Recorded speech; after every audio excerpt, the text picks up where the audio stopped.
Welcome to the Heart of Dad podcast. Heart of Dad is a podcast for entrepreneurs who are passionate about their families and business and looking to find more clarity, more balance and more alignment in all areas of their life. Come and join the community at heartofdad.com or on Facebook at groups/Heart of Dad.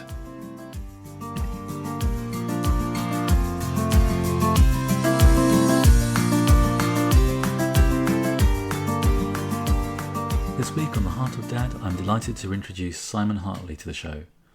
Simon's a globally respected sports psychology consultant and performance coach. For over 20 years, Simon has worked with gold medalists, world record holders, world champions, top 5 world-ranked professional athletes, Olympians and championship-winning teams. Since 2011, Simon has published 7 books, including Two Lengths to the Pool, Sometimes the Simplest Ideas Have the Greatest Impact, and Master Mental Toughness. And during the last 10 years, Simon has also applied the principles of sports psychology to business, education, healthcare and the charity sector. This has included projects with some of the world's leading corporations and foremost executives. He's also an award-winning international professional speaker, delivering keynotes throughout the world. For more information on Simon, please visit www.beworldclass.com and tune in to his co-hosted podcast, Back Bedroom to Big Business. So I'm really delighted to introduce Simon Hartley, who's joining me for this week's Heart of Dad podcast. Hi, Simon. Hello, how are you? Very good, thank you. It's great to have you on this week's episode. And maybe you can just kick us off by telling everybody a little bit about yourself. Sure, yeah. I suppose my background really is sports psychology. I've been doing what I traditionally have called sports psychology for about 20 odd years now. The truth is it's probably not sports psychology. I've always thought of it that way because I started working with athletes and sports teams. But the truth is it's human psychology, human performance psychology. And now I sort of apply that to anybody in any field. As far as I describe it, it's the same stuff for a different audience. My real passion, my interest has been to work with and study world-class individuals and world-class teams and world-class leaders and organizations to find out what differentiates them, and then work with people to adopt those principles so that they can become great too. So sort of in a nutshell, that's really who I am and what I do. Brilliant. So you run your own business doing that? Yes, indeed. Yeah. We've been doing that for 11-ish years now. Yeah. And it takes you around the country, if I remember from our previous chat. Yeah, and beyond our borders. More recently, I think when we were chatting last, I know that when the girls were little, I really tried to sort of peg back on the amount of international travel, but we're letting the brakes off a little bit now, and doing, just sort of opening up those opportunities again. Now they're a little bit older, and my theory is they don't miss daddy quite so much. I don't quite know if that's true, but that's the theory anyway. Maybe we'll dive into that a bit more. So tell us a little bit about your family then, because obviously this is about dad entrepreneurs, this podcast, so it'd be great to hear. Yeah. So I've been very genuinely happily married to Caroline now for lots and lots of years. 2001 we got married, so coming up for 20 years. And we were together for a good few years before that, 4 or 5 years before that. We now have 2 absolutely gorgeous daughters as well, who are now 13 and 11. So little ones just started high school. We kind of are the classic 2.4 kids family, really. I suppose the probably the little challenges that we get around that are kind of related to Caroline not being entirely well, and she hasn't been for probably the best part of 10 years. We have up days and down days, and periods where things are a little bit tougher. But the girls are both, entirely healthy and capable individuals. So it's just our little idiosyncrasy. Everybody has them. And that's probably ours. Yeah. So that's something that, as a family, you have to manage, I guess. And how does it impact you then?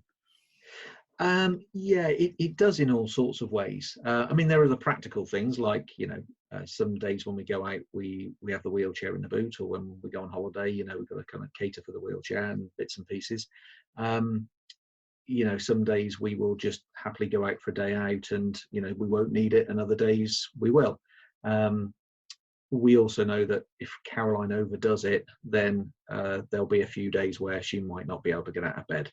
And I think, sort of practically, it doesn't place as much load on us as it used to, because the girls are entirely capable of getting themselves up, dressed, breakfasted, and off to school. They'll wander down the road on their own and catch the school bus, and that's fine.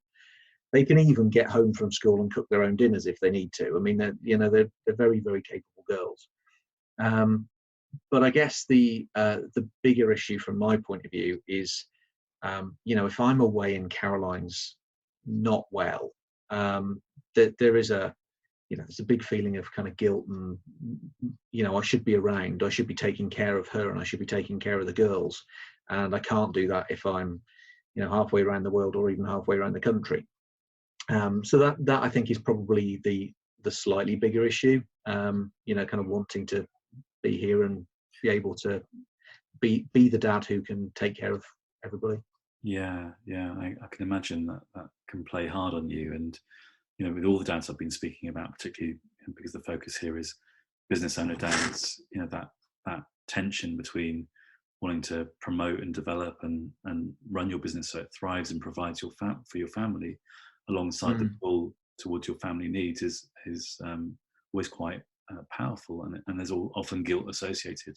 And it sounds like for you there's an additional layer, of course, because you're dealing with some long-term illness in the family as well. Yeah, and the reality is, I can earn money by being in the office, but it's not going to be the primary income stream by any means. And whilst I can earn some money by being in the office, it's nowhere near what I can earn by being out working with clients. So yeah, we are also very aware as a family that I need to go, and most of the work isn't on the doorstep. Most of the work does require a good degree of traveling. So that's how we're going to make our living. That's how we make the business work, and that dynamic isn't going to go away. So there's always a kind of a tension between the need to go out and earn the money and the need to be around enough. So how do you work through that? I mean, it sounds like everybody's clear and on board that you have to be out there earning the money, because that's how the family keeps ticking over. That's how you survive as a family. Yeah, it definitely helps that Caroline is also the other half of the business. So essentially, she's our kind of finance director. She's our office manager and company secretary and all those sorts of things. So she's looking at the cash flow, and she's looking at our P&L. So she also knows that we're not going to earn that much money, and we're not going to be able to pay the bills if I'm not out there doing it. So I think that really helps, because this is genuinely us pulling together. This is our business. We're on the journey together. Years and years ago, when I wasn't working for myself, she saw that. I mean, she knows that I'm unemployable, and that I probably have been for a long time. Right. And when I was kind of lured into, flattered into taking a sort of a more regular job, it was a directorship, but essentially it was a sort of a job with an equity stake in a directorship. I just wasn't happy. The girls were very, very little at the time, so I mean, the sort of compound effect of not sleeping very much and all that sort of stuff as well. But it wasn't me, and she saw that. She saw it probably more acutely than anybody else. And whilst entrepreneurship is never going to be easy, she did say to me at the time, look, I'm really sorry, I shouldn't have sort of maybe suggested that the job was a good option, and the fixed salary and the everything else and the share option scheme, because it's not right for you. So go on, get back out there and be an entrepreneur again. It's amazing that you had that support, really, but also that recognition that it's not in your DNA to be an employee. That you absolutely, and I'm eternally grateful, because entrepreneurship isn't easy. Not having a fixed salary, a fixed wage coming in through the door every month isn't easy, especially in the early stages. I mean, I can remember this coinciding with the girls being really small as well. We kind of, I suppose, we hit our rock bottom in sort of business terms about, what would it be now? Maybe 8, 9, 10 years ago. When we weren't that far off at bankruptcy. We were literally staring at the last couple of quid we had. We were in a house that we couldn't afford, and I remember it distinctly. It was a lovely sunny Sunday morning. The light was streaming through the windows. It was sort of May, June time, so it was a glorious spring morning, and I was kind of staring. I was sitting in a stool in our kitchen, looking around, and it was a lovely, lovely house. We just couldn't afford it. And saying, where have I gone wrong? Where has all this gone wrong? I don't understand it. And I felt like an utter failure. And she just said to me at the time, I think I'd been watching too much Dragon's Den. I had delusions of grandeur and all that sort of stuff. And she looked around and she said, well, maybe you're just supposed to be a coach, be yourself, be a coach, do what you do, go and work with people, and maybe that's how we go and build the business. And, it was her kind of giving me that license, I guess, that allowed us to then build a business from there, which, touch wood and all that sort of stuff, is doing really well and, giving us a great lifestyle at the moment. I love that there are those kind of extraordinary pivot points in life where you get an opportunity to reframe, and if you've got somebody who's close to you, like a partner who helps you see that, it can be life-changing, right? Absolutely, yeah. And reflecting on it now, I was too busy chasing the dollar, and I wasn't doing what I was passionate about at the time. So yeah, it was a real turning point for us, and it was. I think it's kind of testament to the partnership, genuine partnership that Caroline and I have, not just a business partnership, but the sort of life partnership that we have. That she understood me well enough, and understood us well enough to know that we could make it work on that basis.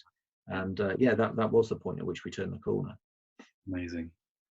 And if I understand the timeline then, so you already had your eldest daughter before you started your business.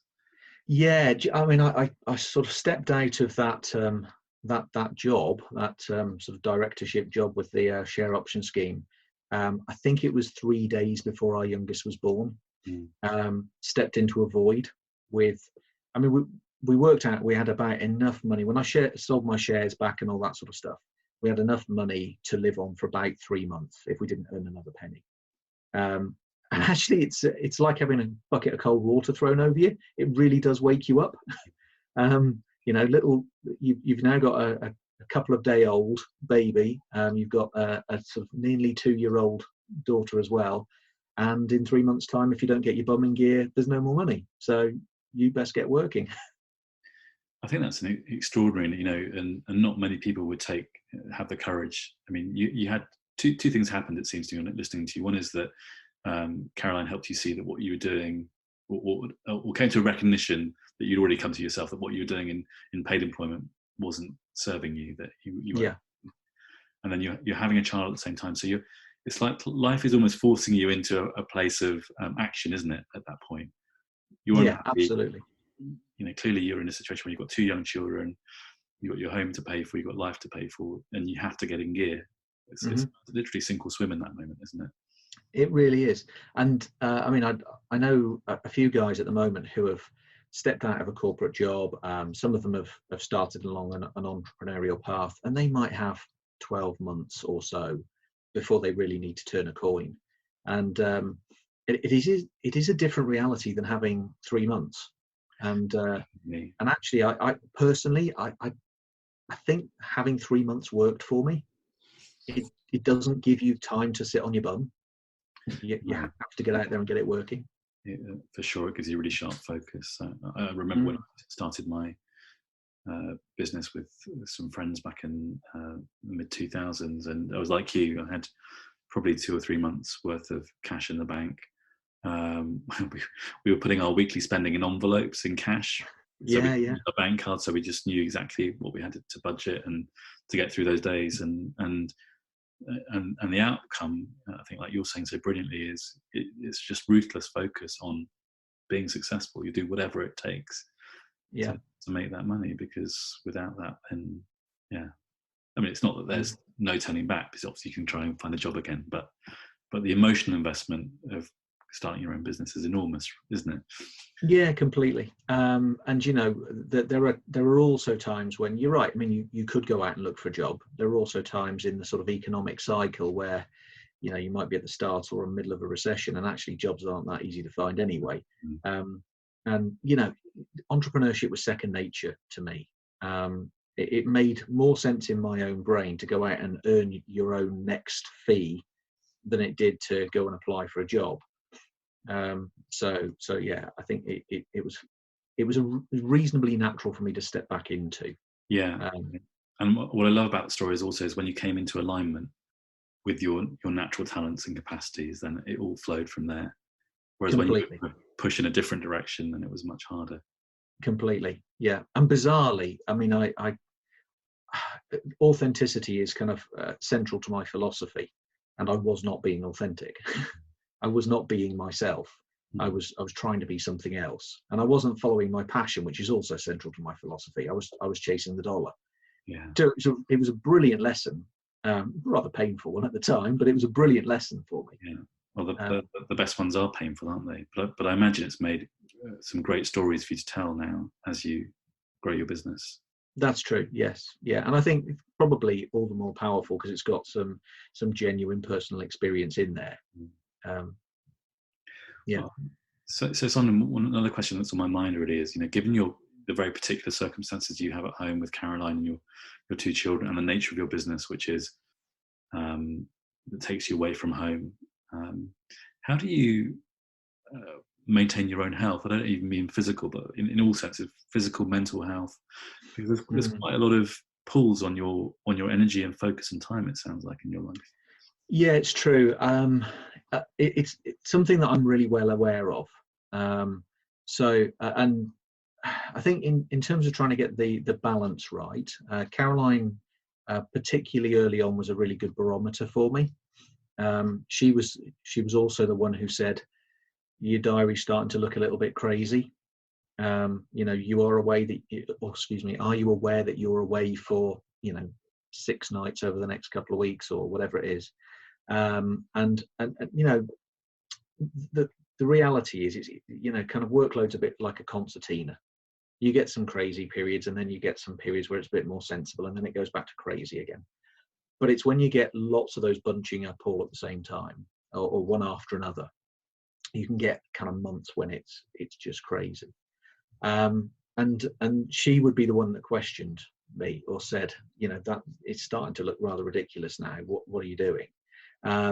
And it sort of allowed me, therefore, to kind of tune into that barometer so that I was better able to do that for myself. My instinct was always, if somebody said there's some work there and there's some money on the end of it, to think I ought to be looking seriously at that.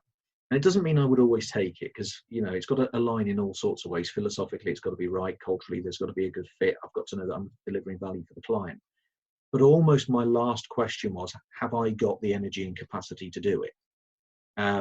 So I tick all the other boxes, and I wouldn't think, are you being stupid here? You're rushing from there to there to there to there to there without any gaps in between. And sometimes, I kind of make conscious decisions to do that now, but knowing that there's a break either before or after it. Right. So early next year, I'm flying out to New York. I fly out on the Thursday. I deliver on the Friday. Very late Friday night, I jump back on a plane again, and I head back over, and I, kind of via Amsterdam, and I'm back in the UK for 3 o'clock on Saturday. So I've got this mad 48 hours. I'll have Sunday off. I've got a trip to Cumbria with an exec team on the Monday. I'm delivering a conference on the Tuesday. I drive to Glasgow and deliver there on the Wednesday. It is a bizarre week. But either side of it, I've got Christmas, and I've got a week off to recharge the other side.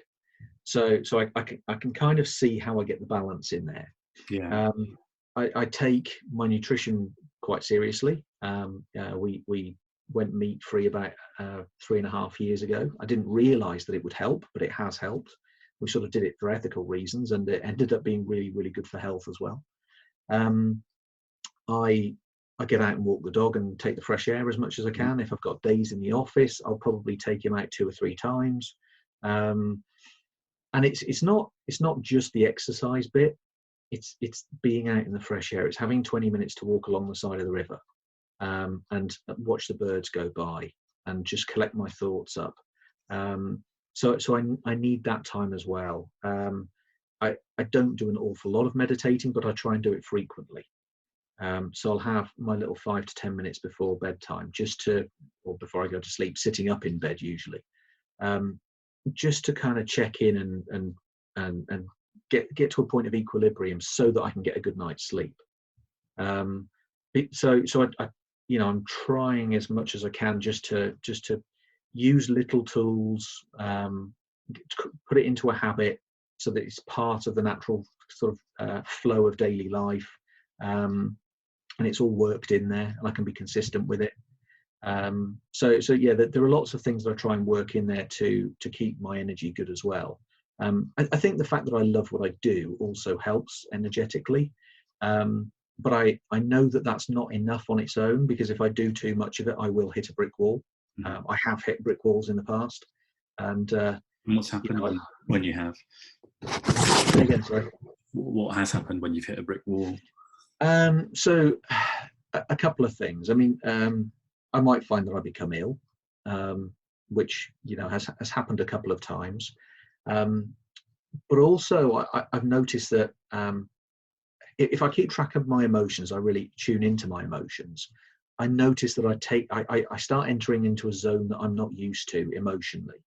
I can remember driving back across the Pennines on a Friday evening, and it was kind of a taxing week in terms of the number of hours I'd done and the number of miles I'd driven and all the rest of it. But it wasn't just that. I'd been worrying a lot about Caroline for quite a while. She'd been not very well for probably consistently 2 or 3 weeks. And I was driving back across the Pennines, and for no apparent reason in the car, I just started crying. And I thought, oh, what? Where did that come from? Oh, I must just be a bit tired. And I sort of half brushed it off. That was Friday afternoon. Saturday early morning, I sort of took the dog out, brought him back in again. And I let him off the lead, and he ran back down the drive towards the road. And I snapped at him.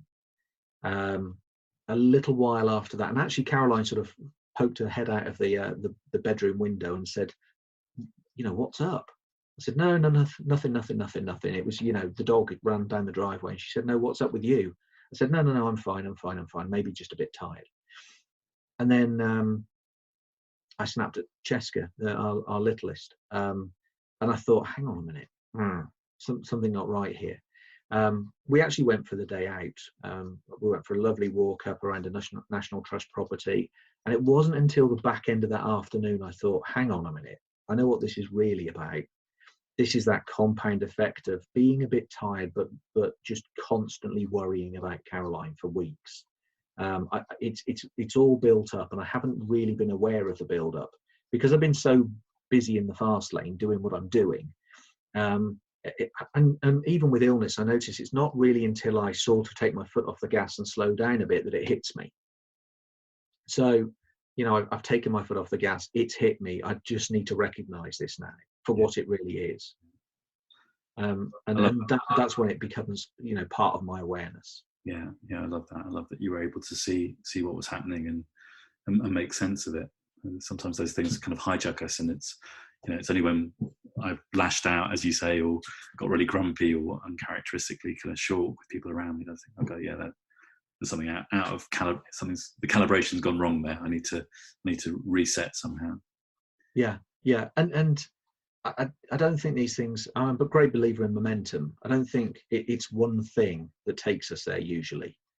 It's the fact that it's that build up of one thing after another after another. And if you don't come back to a sort of a baseline, back to an equilibrium, you start off at a lower point when the next one hits you, and then you start off at an even lower point when the next one hits you. And that's when, kind of you get to that straw that broke the camel's back point. I mean, the dog running down the driveway, that's not enough for me to lose my rag. Not really. Not when I am myself. It's not enough for me to lose my rag. So it just shows you that, hang on a minute, the baseline's really slipped here. Your normal point has moved. So you need to establish it. Yeah, and how do you do that? I mean, I think it's a brilliant story you just shared. I mean, what do you do to get yourself back into equilibrium? Well, the awareness is one thing, but I've also had to kind of resolve for myself the fact that Caroline isn't well. That's our new normal.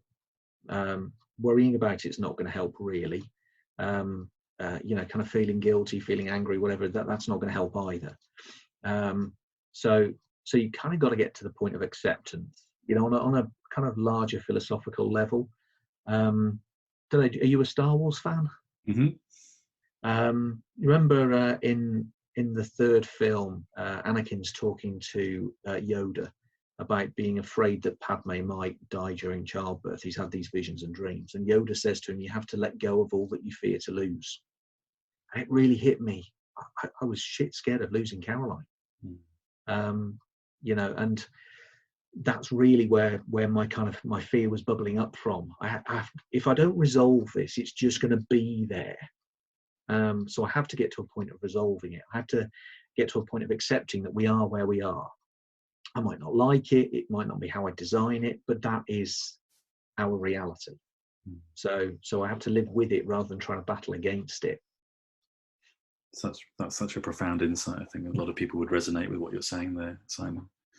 I was just thinking back to, you were sharing about your crazy week that's coming up in January, and you're going to New York, Amsterdam, Glasgow, is it, in the space of 6 yeah, via Leicestershire. And Cumbria, yeah.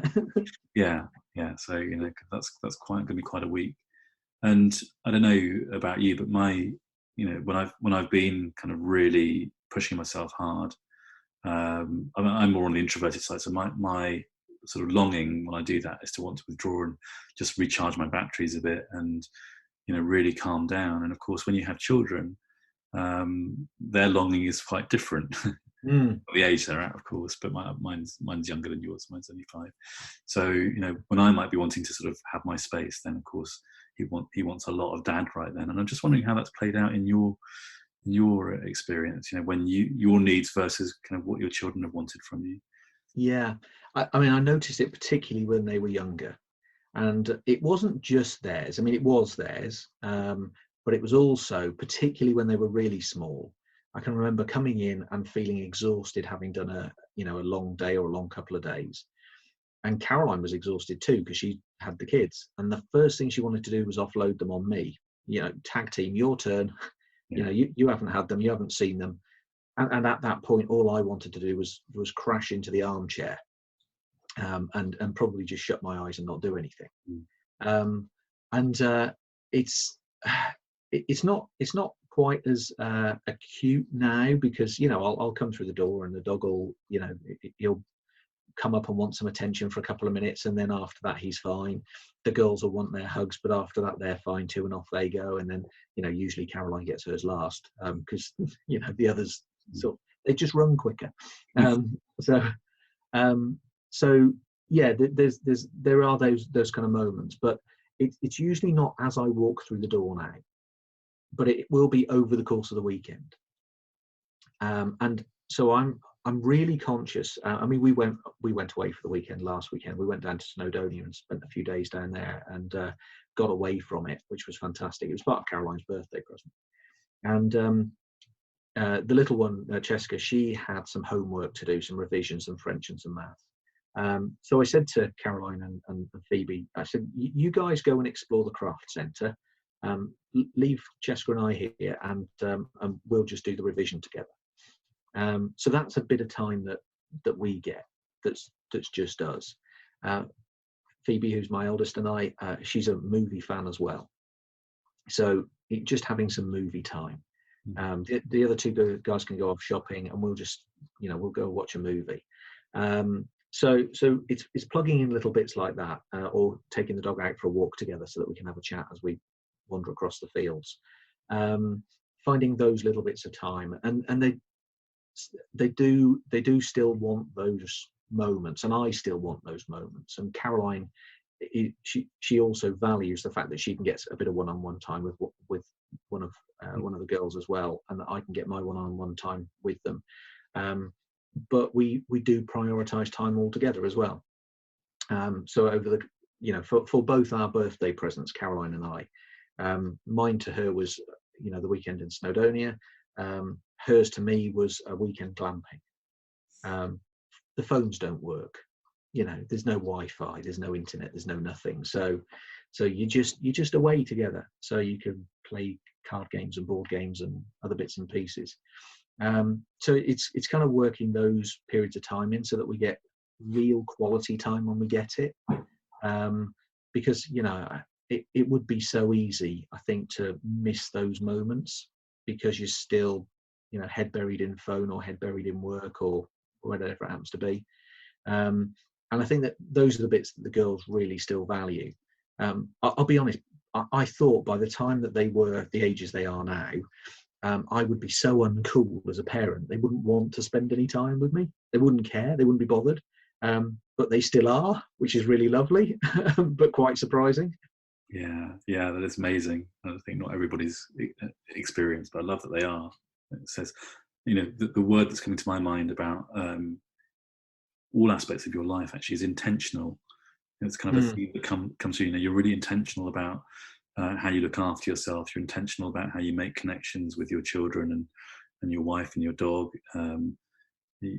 There's a sort of a deliberateness in it. It's not like you've given up responsibility.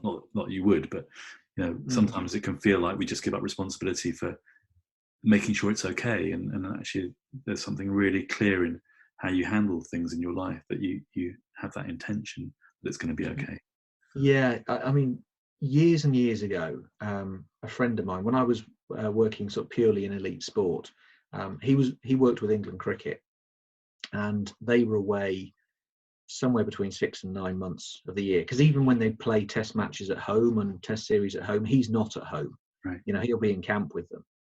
And I can remember having a conversation with him, and his youngest daughter was about 2-ish at the time, and he just said to me, he said, I'm giving this up because I've just missed the first 2 years of her life. And it struck me like a hammer blow at the time. I mean, we didn't have children. Caroline and I weren't married. We were still, kind of both at university, her and I. And I thought, I don't want that to happen. I don't want things to happen by default, or sort of end up regretting things in kind of later down the line. And the only way that I can see to do that is to be really quite aware about what you're doing in the moment. And you don't get it right all the time, but I think you probably you learn and adapt and adjust quicker. So if you're doing something that's not right, you change it quicker. And I think that there've been all sorts of things I'd look back at in the past and think, oh, I probably shouldn't have done it that way. But I'm kind of a believer in don't fall over the same way twice. I having watched our two girls and lots of other sort of young children learn to walk, they don't fall over the same way twice. They'll fall over for sure, but then they'll get back up and they'll try it differently. So I'm kind of a believer that if we do that throughout the course of our lives, we'll probably be okay. So it's been it's been a process of just trying to reflect. When you're in that moment, and when you know that it's not quite right, try and make sure you don't fall back down the same hole again. I love that analogy. So powerful. Our kids are brilliant, aren't they? Yeah. You can learn everything you need to know about life from watching kids. That is so true. That is so true, Simon. I think it's such a powerful reminder, particularly, if you have a tendency, as I remember people I'm speaking to, have to really drive yourself hard and to, push yourself into kind of work because it fulfills you, it excites you, it's kind of a creative process, and you're trying to balance that against parenting. there's nothing better than that brings you back into the present moment and to the everythingness of life, and that is watching your kids and being with them. It's absolutely true. Your wake-up call, I think. Yeah, and I think, you know, the sort of the flip side of the intentionality is also that there are times when actually you can sort of dive into a bit of work or into a project or something like that, and starting to identify when those good times are has really helped. So I mean, I do quite a lot on the train, because I can. If I'm staying over in a hotel room, I'll do quite a lot of work on an evening when I'm in the hotel, usually, because it would be dead time otherwise. I mean, sometimes if I'm somewhere where I can meet up with a friend that I don't see very often, you know, I had breakfast with a guy in London the other day that I don't see very often because we could, and it was a great opportunity. But sometimes, you know, just optimizing that bit of dead time. If I'm somewhere I've never been before, I'll go wander around the town. I was in Stratford upon Avon last week, never been there. It's a beautiful town. You know, I love walking around and going out for dinner and just exploring. But equally, there are those little pockets of time where I start to know that if I can do the work now, I don't have to do it when I'm at home. The other one that I started to realise that Saturday mornings in our house, Caroline will be, she probably won't get out of bed until 11, half 11, something like that. And she just enjoys that lazy Saturday morning often. The girls will pop downstairs and they'll have their breakfast and they'll do bits and pieces, and then they'll go off and do their own things as well. Which means that if I want to do some work on a book, and I've been really heavily kind of into writing a book this year, Saturday mornings is a great time to do it. I'm not going to bump into anybody else. I'm not going to be stealing kind of opportunities to be with the girls or be with Caroline, because that's time when they want to have, you know, they've been at school all week or doing whatever they've been. They just want their own time too. So if book writing time on a Saturday morning works, there are other points in the weekend where it doesn't work, and I would be missing out on opportunities. But, you know, I love that example. I love that example. And, you know, some of the stress and strain that I've experienced in my life has been when I haven't gone with that flow, really, when I've had an idea of, you know, I haven't written a book, but when there've been other creative projects that I've been in, and I felt like, okay, that is time that I really want to devote right now, and I can't. And then I can feel resentful or frustrated that, you know, actually my time is being pulled in another direction. I just wonder if it sounds like you found, again, nice equilibrium there, but have there been times where you have felt like, oh, I really would just wish I could just get on with this thing, and I can't do it now? And you know, I had a few sort of deadlines in my own mind for this book. It's a self-published book, so there aren't any deadlines, is the truth, but I had some in my own mind that I wanted to meet. So particularly through the editing process, I was trying to get to the end of an edit by a certain date. And to be honest, my Saturday morning maybe crept into lunchtime / early afternoon. And if nobody else was around and I didn't think they would notice, I'd pop back in and start on the next chapter. And then Caroline would shout at me, "Are you back in there again?" Yeah. Hang on, I'll just finish this paragraph and I'll be out. I thought you were busy doing something else. And there are times when during that process I would go, "Oh man, just leave me to get on with this." But of course, you know, I've got to be aware that it's not only me in that time. It's not my time that they're impinging on. Really, this was family time that I thought I could maybe get away with using for something else. So yeah, I mean, she and I have kind of got an understanding. If it's in the 9 to 5, Monday to Friday, and she walks in here and starts talking family stuff, I'm going to say I'm in the office. It's not the right time. But equally, the flip side to that one is if it's 8 o'clock at night, it's not office time. So that needs to be negotiated. And for example, if I wanted to, you know, if we were doing a webinar on an evening or something like that, that's the time I've got to negotiate with her. And if she wants to go in the bath and she doesn't want me around anyway, that's kind of fine. But otherwise, it's not fine. This is brilliant, Simon. It really brings to mind the work of Steve Chandler and his piece on agreements versus expectations in all sorts of contexts in life, but it seems to be really important in relationships as well. There's kind of expectations, but there's also really clear agreements, like 9 till 5 for you is office time, and anything out of that is negotiable, and that's the difference between an agreement and an expectation, which, when it's an expectation, it can create enormous tension. When it's an agreement, it's clear, right? Yeah, and I think that those times, like weekends, like evenings, which could be for work. The other nice thing about having Caroline as both sort of life wife partner, kind of life spousal partner, and also business partner, is that if there's a good kind of quote unquote business case for doing it, then it makes sense. Well, okay, fine, go do it. If there isn't one, though, she'll say, is there one? I mean, are you is this a really good investment of time, or are you just wasting time here? And it does give me a good check. Sometimes I wouldn't ask the question of myself. I would just do it. No, that's brilliant, because I mean, solopreneurs have nobody to hold them to account, right? But it sounds like in your partnership, both, as Caroline is a wife, but also a business partner, then you're held to account. But she's also been like a trusted advisor as well, so it's kind of it works both ways. Yeah, and I'll often question her on what are we spending money on, and she'll question me on what are you spending time on, and actually both questions are entirely valid, right? And important. Yeah, I think you're right with solo entrepreneurs. Almost, it's like, how much time do you spend on your business? Well, how long's a piece of string?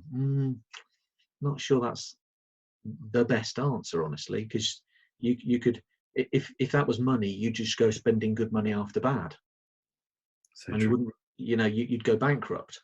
So if you look at time in the same way, so I'm a great believer in whether it's time or money, differentiating between investment and spend is critical. If it's a spend, it's not coming back. If it's an investment, it's coming back bigger. Which one is it? And how do you know? Yeah, such a powerful way of framing it.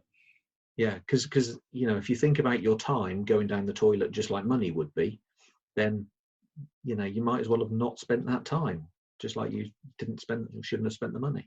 Yeah, I think that will resonate with many people listening to this. I had another question, which I think you have actually touched on in some way, but I just wanted to come back to it. And it's really one of the big adjustments that I've been talking to other people about is when you go from not being a dad to being a dad, your sense of personal freedom and your idea of personal freedom has to be completely recalibrated. Yes. That's something that I struggle with quite a lot in making that transition. I'm just wondering what your experience of that transition and how you see personal freedom now within your relationship and being a dad.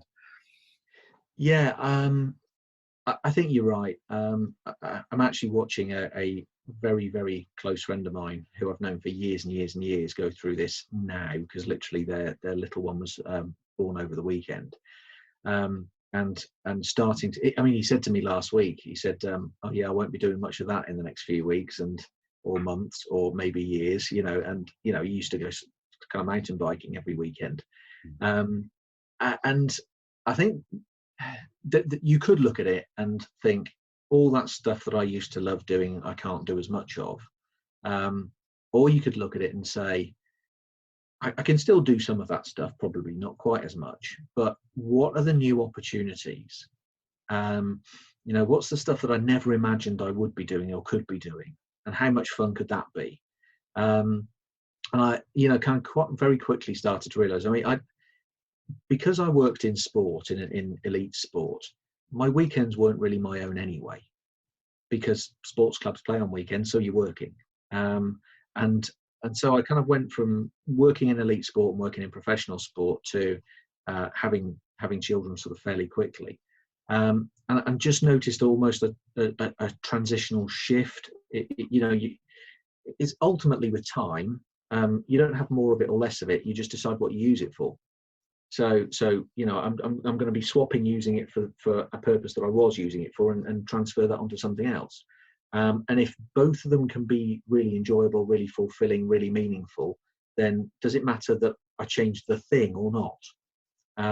I think the problem most people have is that one had meaning and the other one doesn't. So they're losing something that they love that's got meaning, and replacing it with something that they haven't found meaning in. So that bit I don't think I found particularly difficult. What I've actually noticed more recently is that there is more scope for me to. My brother lives in Germany. Go over, visit him. We'll go and watch a gig, or go and watch some football, or whatever. Have a weekend, and I won't do it that often. I might do it maybe a couple of times a year, but we might go and watch some rugby with my dad or whatever. Those things are kind of really cherished moments still, and they don't involve Caroline and the girls. I don't do that many of them. I really enjoy them when I do. Caroline also knows that they're kind of an important part of the balance. I really enjoy spending time with my brother. I don't do it very often. It's important to me to have a really good relationship with him and with my mum and dad, and so she gets that. She does it hers in a different way, because we live a lot closer to her dad, so she'll go off and have a day shopping with him, and she won't do the flying over to Germany and have a weekend going to a gig. But we kind of get that in our own way, but we understand the importance of being able to have those moments. So it doesn't need to be many. Again, as long as it's real quality, from my point of view, there don't have to be that many. Going out for a walk is time on my own, which is absolutely gold. From my point of view, it's golden, and I can do that in the morning before everybody else has woken up, because I can take the dog out. So yeah, so there are ways to make sure, I think, that you get what you need to without seeing the sacrifice, which I think is the point where a lot of people get to. One of the Olympians I worked with, he was asked about sacrifice, because if you're an Olympic athlete, you apparently, in most people's eyes, sacrifice a lot. You have to wake up before most people want to, and you train hard, and you don't get weekends off, and you don't drink much alcohol, and you don't get to eat McDonald's and all that sort of stuff. And he said, no, it's not sacrifice, they're called choices. And to me, that's kind of what this dynamic is as well. I think that's so brilliantly put. There's a couple of things that I'm just taking away from this segment, and really, it seems to me that you've really allowed. I was going to call it a positive reframe, but I don't think it's as calculated as that. It's kind of, you just evaluated what's happening in your life, and you've made that choice to embrace it. And it's that really going with the direction of the tide rather than swimming against it, because so much stress and distress is created when we struggle against the reality that we're experiencing. Yeah, I think if we spent every weekend in a bloody shopping mall, I would resent it. I mean, that would be me swapping something meaningful for some guff, which I'm not a fan of. But yeah, I think if it's just kind of swapping one thing that's meaningful for another, then you don't lose. And you're also sort of pointing out, I think, something about quality versus quantity. For you, that 20-minute walk along the river with the birds, is deeply meaningful. It doesn't have to be like, the half day out walking or mountain biking or whatever it is that you might have done in previous years. So I think there's something about appreciating what you do have, and not completely accepting what you don't have. Yeah, completely. Yeah. This has been a fantastic conversation, Simon. I really appreciated it. Thank you so much for spending some time with me. Pleasure. No, I've enjoyed it. Really enjoyed it. It's been great. And where can people find out more about you? So I have a website, as most people do. It's www. Then it's B for Bravo, E for Echo, -world-class.com. We've also, with a friend, we've been dipping our toe into the world of podcasting too. I think we have about 3, maybe 4 episodes actually out there in the world now. And the podcast is for entrepreneurs. It's called Back Bedroom to Big Business. and we've been studying how the world's greatest entrepreneurs have become the world's greatest entrepreneurs. You know, what they do, what characteristics they have that are different than everyone else, and particularly those entrepreneurs who have turned a back bedroom kind of kitchen table business into a mega business. Brilliant topic. So we'll try and get some links to your website and the podcast in the show notes for this one. And yeah, thanks again, Simon. It's been great spending time with you. Absolute pleasure. Thank you.